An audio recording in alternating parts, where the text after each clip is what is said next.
In addition to some decent new jobs numbers, the Biden administration gets some relief with a bit of a drop in prices at the pump. Is that enough to turn around public opinion regarding the economy? And will it help the Democrats come November? With some answers, let's bring in Princeton University political scientist Lauren Wright. Lauren, thanks very much for being with us. Thanks, John. The top 6 issues for American voters are up on a full screen that we're about to show our voters. Abortion, which the president is trying to, I guess, fan some flames about, comes in at 5%.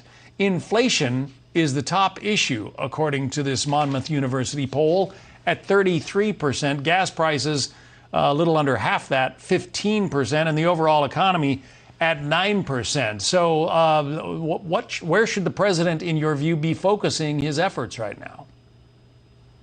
Well, it might be more of an issue of minimizing Republican gains than toppling the economy as the top issues that voters care about, because that's been the case for many months now and is probably not going to change. Part of that, just structurally, is that, as we know, the president's party tends to lose about 26 House seats on average, and that's been the case since every election since 1946.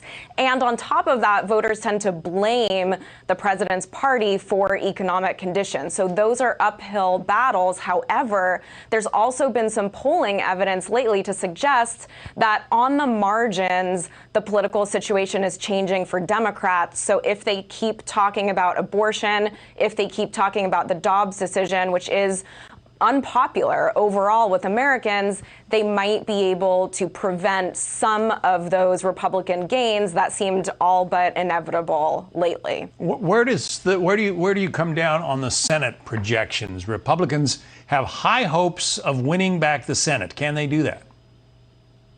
So that's a great question. The Senate has been less consistent with regard to what happens to the president's party. Sometimes the president's party might even gain seats. It's not nearly as consistent as the House. Where I think this will matter tremendously is in those swing state elections where, when Roe is the law of the land, a message from Herschel Walker in Georgia, for instance, that he thinks abortion should be illegal in every single circumstance might hit voters very differently than it does now, with the prospect of some of these swing states making abortion completely illegal. Let's take a look at the president's approval rating. It's 36%. According to the Ipsos Reuters poll. That's lower than Donald Trump ever got. His lowest rating was a 38% approval rating. President Biden has fallen below that. What does that say to you about the Democrats' prospects come November? I mean, they're not good, and very little will change that. What they can do is minimize the losses on some of these issues that we just talked about.